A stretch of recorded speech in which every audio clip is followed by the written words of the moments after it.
হাজুরা বলে, আমি হাঁটু গেড়ে পেয়ারা নবীর সামনে বসেছিলাম, আমার এই মাথার চুলের মধ্যে মুবারক হাত লাগিয়ে বিশ্বনবী নিজে আমাকে আজানের প্রতিটা বাক্য শিক্ষা দিয়েছেন।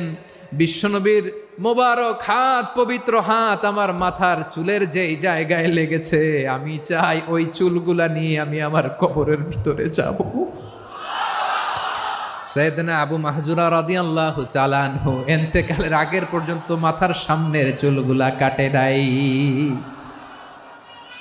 মাথার সামনের চুল তিনি কাটেন নাই। সুবহানাল্লাহি বিহামদি। কেমন ভালোবাসতেন বিশ্বনবী সাহাবীদেরকে, সাহাবারা কেমন ভালোবাসতেন বিশ্বনবীকে। অষ্টম হিজরিতে হুনাইনের যুদ্ধে রাসূল সাল্লাল্লাহু আলাইহি ওয়াসাল্লাম ফিরে আসতেছেন মদিনায়। পথিমধ্যে বেলাল রাদিয়াল্লাহু তাআলা আনহু আজান দিচ্ছেন। কি দিচ্ছেন? তো পাশে ছিল মুশরিকদের একটা পল্লী, কিছু মুশরিক তরুণ